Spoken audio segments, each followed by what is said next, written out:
Welcome to the Customer First Thinking Podcast, episode 16. My name is Stephen Shaw, the host of this podcast. In this episode, we interview Brian Solis, the global innovation evangelist for Salesforce and a digital futurist and author. When the pandemic first struck, most businesses were stunned by the severity of the impact. Seeing people storm online for essential goods made them take stock of their digital readiness. Alarmed by how unprepared they were, they fast-tracked their digital transformation plans. Up until that moment, those digitization efforts had plodded slowly along, mainly concerned with finding quick wins by increasing efficiency and productivity. Improving the customer experience was often a more distant goal, modest in ambition, meant to fix the broken parts. If a business was imaginative enough to dream up bolder ideas, those plans invariably got pushed into the future since there was no pressing urgency. Now those same businesses are scrambling madly to catch up to their customers, compressing their digital roadmaps from years into months, worried about losing ground to challenger brands or more agile competitors. Already, the pandemic has mowed down a slew of bricks and mortar retailers who were slow to adapt to an omni-channel world. Other sectors, too, have been caught flat-footed. Travel, hospitality, apparel makers, out-of-home entertainment, just to name the worst hit. The businesses that have managed to pivot quickly are the ones with the foresight to have invested intelligently in digital transformation and were ready to absorb the sudden surge in e-commerce traffic. Even with a vaccine in sight, businesses are likely facing a slow recovery, and a populace whose habits and attitudes have been deeply affected by months of internment. Just how enduring those changes are likely to be is on every marketer's mind right now. Early evidence from China suggests that people might revert to old shopping habits quickly, judging by the rapid return to normal in that country's retail spending after they quelled the virus. But China's health crisis was over too soon for new habits to take root, whereas people still waiting for the pandemic to end may never want to return to the way things were before. Of course, digital prophets like Brian Solis have been warning about this moment of reckoning for years. As the best-selling author of such books as Business as Usual is Not an Option, still a highly relevant read 8 years later, and the prescient What's the Future of Business, he's been a leading voice for holistic digital transformation. He's long argued that society and technology have been evolving much faster than business's ability to adapt, leading to what he calls digital Darwinism, the speed at which companies evolve to survive and thrive in a digital economy. At the start of this year, even before the pandemic hit, Brian wrote that digital transformation will start to become synonymous with business modernization and innovation. Competing for the customer of the future, he predicted, will become mission critical. Clearly, we've now reached that inflection point, much faster than even he might have thought possible. Facing the biggest disruption in living memory, we're entering a novel economy, as he calls it, meaning the old playbooks are of no use anymore. That's where I started the interview, wondering what marketing's role is in the digital re-engineering of the customer experience. Customer experience has not really been owned by any classical group that spans the organization, right? Just that role has not really existed. And even if you have somebody like a chief customer officer, it's still only relegated to aspects of the journey, not necessarily the entire experience. So when we talk about customer experience, we tend to think about it as a practice or a cost center in worst case, where we're looking at it with traditional metrics. We're looking at it as a traditional model as we put X, Y, and Z into this. What do we get back from it and how quickly? If you think about simple metrics like in customer service, there are some metrics that we look at how quickly we can get someone off the line, not necessarily how does someone feel when they're off the line. So we have to rethink the entire model of what it means to invest in customer experience. And I wrote two articles, one in Forbes, which is the one that Tom Fishburne thankfully picked up, and another one yesterday on LinkedIn, which was really focused on the concept of adding an apostrophe S to customer experience so that we could personalize the conversation, humanize the conversation is probably a better word, and see what the experience is from their eyes. And the point of it was to reset the argument or reset the conversation away from how do we do this to why are we going to do this? And then how do we build from there? Because I think what we're trying to do today is attack it from the classical models that we have built today. And that leads to the typical things like politics and egos and silos and budgets and resources and constraints and priorities that are focused elsewhere. When in fact, we could show that investing in the word experience, which just simply means an emotional and intellectual reaction to any moment. We looked at it that way and measured it that way. How did someone feel? How did someone react? What did someone do? And what is the memory that someone takes away from that moment? And how do those moments add up together? We can now reconstruct not only customer experience, but the entire brand relationship.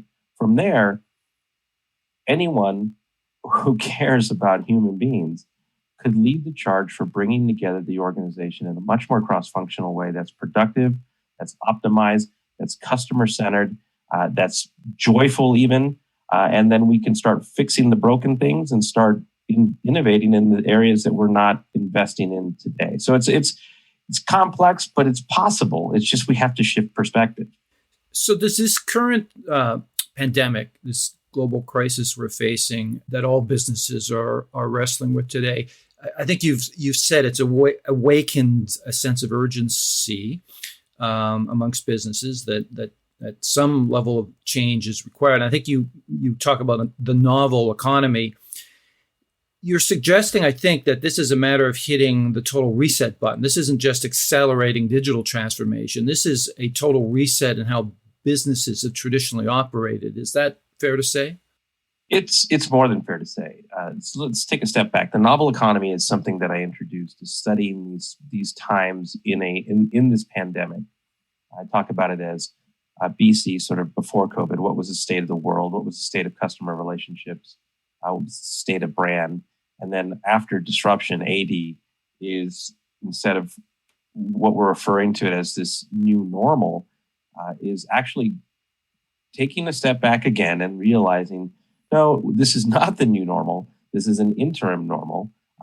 While we play out specifically in the United States, politics, but everywhere in the rest of the world, health, where we're focused on vaccines, treatments, we're focused on new social behaviors and socioeconomics associated with that. Then what we actually see is a plan to move forward in this interim normal and also setting the stage for this post-COVID world. So the novel economy was this three-stage approach that looked at digital transformation, that looked at customer experience, that looked at also innovation in terms of digital business models, to say, when you have a customer thrust into a digital-first world, simply because they're not as physical as they were before, then we have to take phase one, which is survive. How do we explore the customer transformation that's happening, right? Because they were emotionally affected, they were psychologically affected, they're spending differently, they're not spending, what they're buying is different, and it's changed radically since March 1st, just in the few short months that we've been hit with this pandemic. Understanding that to ensure business continuity, to ensure stabilization, but then setting the stage for phase two in this interim normal, which is alive, which is looking at then how do we start to not only do great things, deliver greater experience in this interim normal that goes beyond the post-apocalyptic scenes that we see everywhere, like plexiglass and masks and horrible news headlines every single day, to find ways to deliver joy in these times, to rethink the customer experience, to look at digital first and look at ways that we could deliver wow moments. And then build the muscles, build the expertise, build the intellect to set the stage for phase three, which is thrive. So once we start to come out of this, once we start to think about the world in a post-COVID way, that we're actually ready to just accelerate, to excel, to be in this new and innovative position that's nothing like the pre-COVID world. There's no going back to normal. Many facets of normal were part of the problem to begin with. And this phase 3 opportunity is a true competitive advantage because a lot of companies are just looking at ways where they can cut costs, save resources, and just kind of coast through these times, when in fact, history shows us that any time of disruption, whether it's health related or it's economic related, that we can thrive and innovate, and we have thrived and innovated in these times before. So customers for a long time now have been out ahead of businesses and marketers, certainly in terms of their expectations of what they think an experience should look like. Are you suggesting that businesses are going to have this epiphany now where they've been so slow up until now to really digitize their businesses, to transform their businesses as you've been describing them? You're suggesting that this crisis is something not to waste, to take advantage of, and then to catch up, if you will, to where customers are. But aren't customers now coming out of this crisis going to change even more? And I think that's what you're implying. What do you see as the biggest permanent shifts that coming out of this we're going to see amongst customers, consumers, the market in general? And then how is that going to impact things? I mean, you referenced, I think, just now, the adoption of e-commerce is accelerated. What are some of these other shifts that are going to force businesses to make change that they've been very resistant to in the past? There's that famous saying, never waste a good crisis. Right. The problem with change is that it's hard. And oftentimes change is limited by the vision of those who are making the decisions, those who are in charge of the organization. So if they don't see the world or feel the world the way that it's changing or evolving or being disrupted, it's very difficult for them to actually empathize with it and create a sense of urgency to then allocate resources and drive that change. As I used to call it before COVID, the undercover boss moment. If you've ever watched that show, sure. Every executive who's ever gone through, walked in the shoes of their employees and their customers leaves that experience a better person, more informed and enlightened person, a more driven and inspired person. And everything changes after that, or at least it should. And what we miss oftentimes is that undercover boss moment in much of our work. So COVID, for better or worse, has given that undercover boss moment or that sense of urgency to decision makers. Now the question is, what are they going to do about it? And this is where true competitive advantages are forged and competitive disadvantages are spotlighted. What they need to do is actually take advantage of the fact that customers have, by default, had to become digital first. The thing about digital is that it makes or breaks the customer journey that you have today. Most of this, we're essentially seeing 10 years of e-commerce evolution happen in a matter of weeks. And so most companies were unprepared for it. Many businesses were also affected by supply chains, of which customers have no idea what that even means. They don't care about the back end. They just want what they want when they want it. And that's about, a decade or so of grooming, customers that had smartphones, social media, their favorite apps or services that were delivered to them, or curbside pickup experiences. This is a consumer that's evolved. And now you have added to that a consumer that was not necessarily digital first, but now has to be digital first. So it's an incredible demand and also an incredible opportunity for executives. So what they have to do is say, all right, pre-March 1st, let's ditch everything we knew about the customer or what we thought we knew about the customer, and let's start over. What are they doing? Where are they going? What's important to them? What are the questions that they're asking? What are they finding? What are they connecting with? And let's start to rebuild. Let's focus on the touch points that are broken. Let's focus on the touch points that are missing. And let's also focus on how we speak to them. If we are learning so much about them, then this means that the opportunity for how we think about customer experience, the experience itself, how we talk, how we brand, how we market, everything can now become much more empathetic. And empathetic in a true sense, not in the buzzword marketing CX sense, like Right. truly understanding who that person is and what they're doing, because they're evolved, they're leaving signals with everything that they do. And it's our opportunity, our chance to learn from them.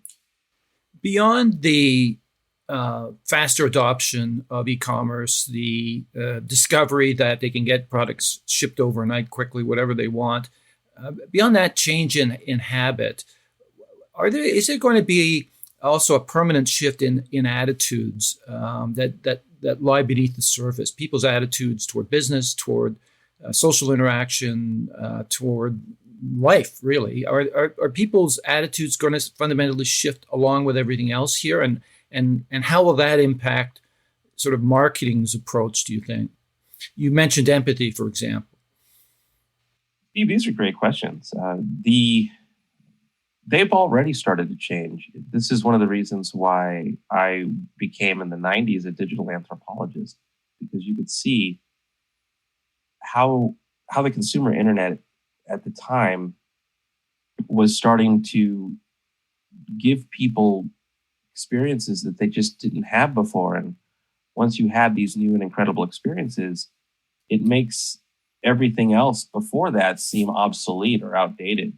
And so you crave more of these experiences, the conveniences that they give you, the personalization that it gives you, all of the attributes then that forge or lay the foundation for what their standard for experience should be. So now, post March 1st, it's not just that they've become digital, it's also they've become emotionally affected by these times, yes, whether they know it or not. And it's, when you look at it from not just an anthropology perspective, but also one of psychology, you see that this is very much like a somatic marker that has united the entire world around this great stressor of the pandemic. So we now are much more anxious, stressed. We're worried about our health and the health of our loved ones. We're worried about the economy. We're worried about our own safety and our own income, our own stability. And that, you can add to that, especially for those in the United States, this incredible politicalization of the disease. People are just angry and worried and scared. And so those are factors that go into the behaviors that play out partly in consumerism and partly just in humanity itself, well, greatly in humanity itself. So understanding that is what empathy is really all about. The customer now is not only digital, but they're also becoming much more informed. And at the same time, what's also frustrating is they're becoming equally misinformed. And now it's an opportunity for a brand, a marketer, a CX strategist, customer support strategist to reimagine how to be the light in this world of chaos. And it's going to be like this for at least 18 months, even if we get a vaccine or a treatment. That's going to take time to play out and establish herd immunity. And then we also need concerted leadership, whether that comes from brands or that comes from politicians or anybody really, to start to give faith and calm to people so that they can feel better, more focused on creating not only a better world, but a better self.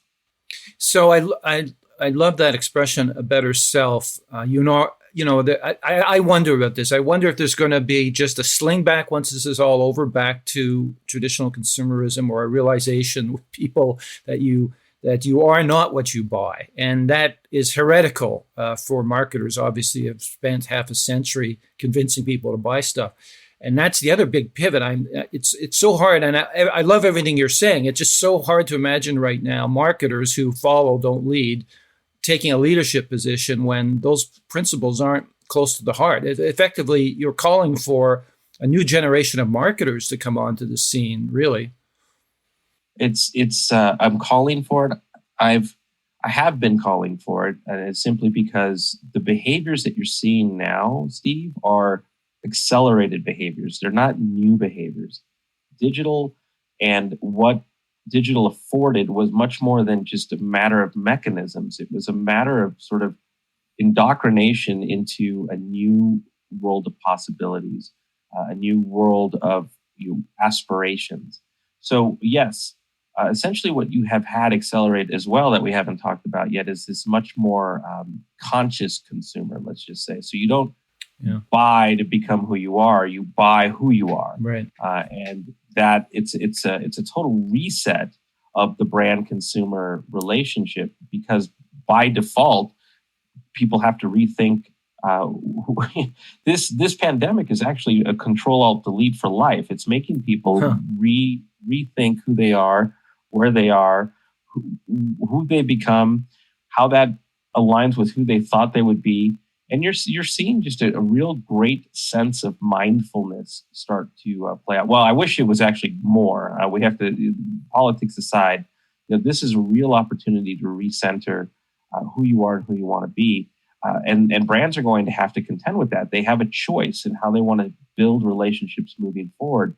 There's a great article in Fast Company. Oh, no. It was BuzzFeed that I read. And I think the headline was, "I don't want to buy stuff anymore." Yeah. You also had, add to conscious consumerism, you had sustainability, which was already a factor. You have global warming, or whatever you want to call it to be politically correct. You also have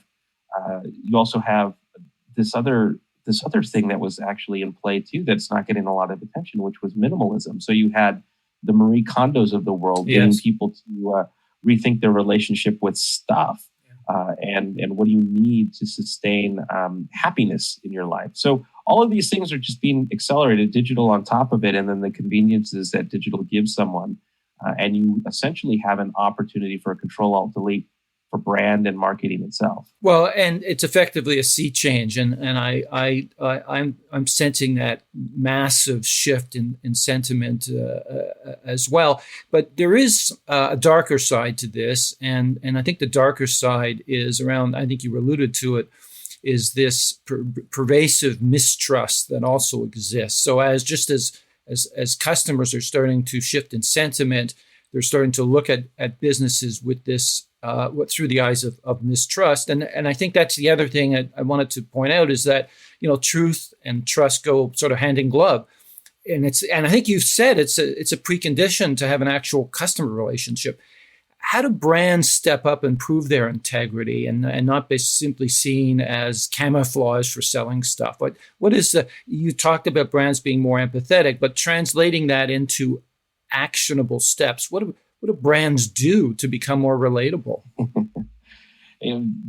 Think about this in terms of just the human element or the human quotient, right? Is how do I get this person in life to like me? And the other way to ask the question is, well, what's important to this person? And can what's important to this person inspire me to want to align with those values and those beliefs and those aspirations? Because if enough people are like that and I align with enough people, then it's inspiration for me to want to be better, to want to be changed, to want to grow, to want to learn, and to want to unlearn, right? And when you break it down into a conversation of humanity, you realize that brands can and have to be human in these times. And also, we've been asking for this for a long time as well. And you can see the inhumanity of it all at the dawn of the pandemic, when basically every commercial, every ad sounded and looked the same. Exactly the same. We're all in this together in these uncertain times, and that look, I get it. They got to market, they got to sell. But look, really, if they want to be better, they can be better. If you look, I've already studied since March through this time. It's just a matter of months. I've already seen waves of massive shifts in spending behaviors and values and what people want. For example, 84% of customer experiences, or 84% of customers said, this is in a Salesforce report that just came out recently. They're going to value brands more for the experience they deliver rather than their product or service. It's huge. Right? Then you look at in another study, I believe it was Accenture, that said that customers are judging brands by how well they treat employees during this pandemic. Mm-hmm. You have other things like values, conscious consumerism, minimalism, like we were talking about. So now you have all of these. You also have health and safety. That's come up in another series of research, that they're judging brands by how safe and how well regarded they are, both just in their communications, but also in the physical experience that they deliver as well. So now essentially what you have is if you're paying attention and you're using what I call data-driven empathy, right? You're not just looking at data, you're looking at ways to humanize the data, to feel the data so that you can deliver something that's meaningful, like you would in any relationship, that you essentially have the opportunities to add new pillars and remove old pillars to your brand. What do you stand for? And is it something that I can stand with as a customer? And are we moving in the same direction together? Because if so, then let's go. But you can't do that unless you're going to take the time to try to be human. So, to your question earlier, we are absolutely talking about a new dawn of brand and marketing.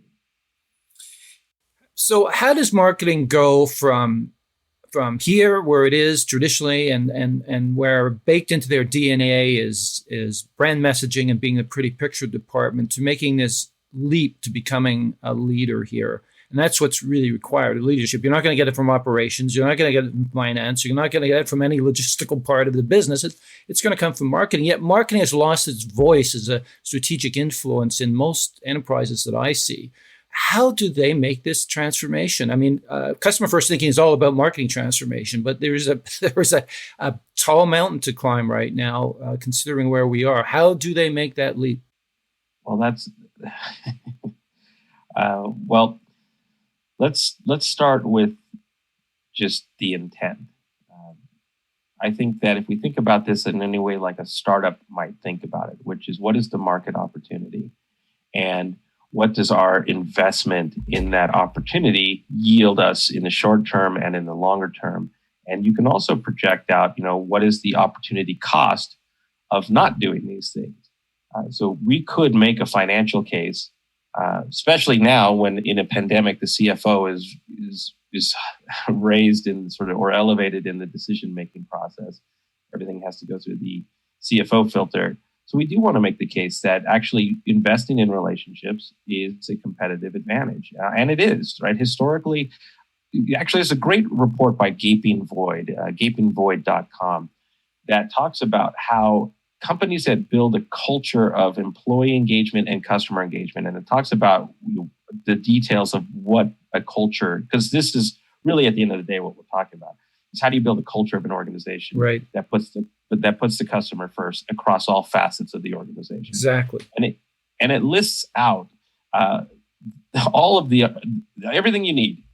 Companies that have a culture of customer centricity and employee centricity, a culture of a vision where we're all moving together in a way that matters together, that they do better financially, that they have greater margins, that CEOs make more money, that CEOs are much more famous and liked by the public and also by the media. I mean, all of these attributes that you would want, that shareholders get greater returns. So the ROI is there. It's just a matter of then finding a place where we can make a dent, right? I always believe that pilots are a great way to start, but the customer experience right now, the customer journey, is specifically focused on e-commerce and also in customer support. Those are two Achilles heels right now in the pandemic, where we could find what's broken just simply by looking at the data, listening and talking to the customer, and investing in those areas, capturing a before state and capturing an after state, say in a matter of things are moving fast. So let's say 4 weeks, and we can show progress. We can show quick progress, and then we can expand that exact thinking across the journey until it becomes a way of being. And at the end of the day, leadership has to embrace the fact that having better customer relationships with a new customer, I call it Generation N for novel, and we can talk about that maybe in the later podcast. But by prioritizing people and learning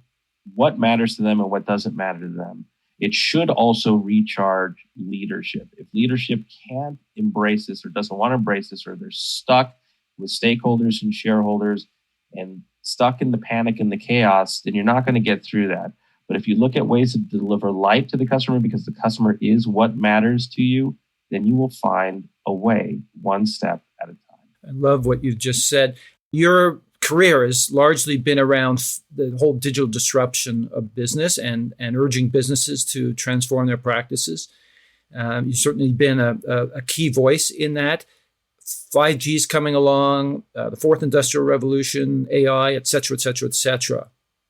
Is technology once again going to then force a lot of this change that you're talking about, simply because we're going to be dealing with an entire new reality in a number of years in the way people interact, not just with each other, but with business?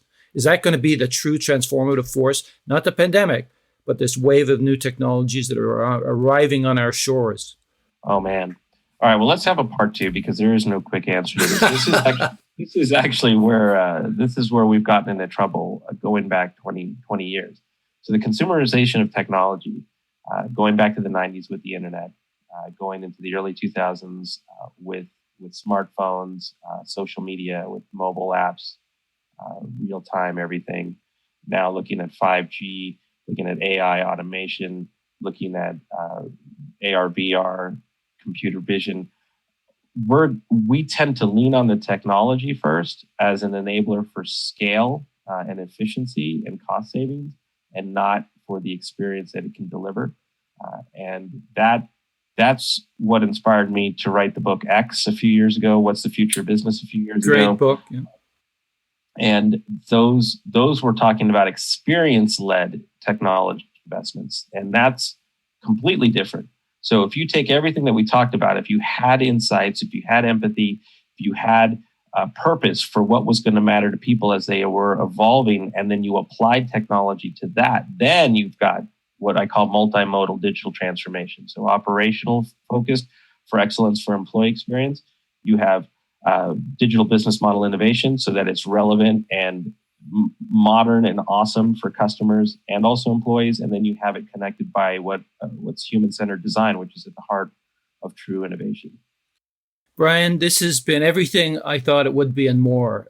That was a fantastic conversation. And if I could have a part 2 with you at some point, I would just welcome the opportunity. So thank you very, very much for your time today. So thank you, Steve. I very much enjoyed it, and we can get a part 2 on the books later in the future for sure. I would love that opportunity. I have so many other questions I could ask you. So thank you once. Well, seriously, I could spend a lot of time with you. Thank you very much again. Love your books, love your work. Keep up the great work, Brian. It's been terrific. Thank you, Steve. That concludes our interview with Brian Solis. As we learned, the first instinct of business during the early phase of this pandemic was just to emerge from it unscarred, making whatever operational changes necessary to survive. But simply upgrading back office plumbing or integrating new customer-facing channels is not enough. The next phase must address new customer expectations. And then ultimately, as society recovers from this trauma, an awakening to novel possibilities when businesses begin to find innovative ways of creating customer value. At that point, businesses will start to see the real benefit of holistic digital transformation. Grateful customers, thankful for the role the brand plays in their lives. You can find past episodes of this podcast on customerfirstthinking.ca, where you'll also find articles, strategic frameworks, video, and more on the transformation of marketing. In closing, a big shout out to Justin Eacock for his contribution to making this podcast happen. Until next time, thanks for listening.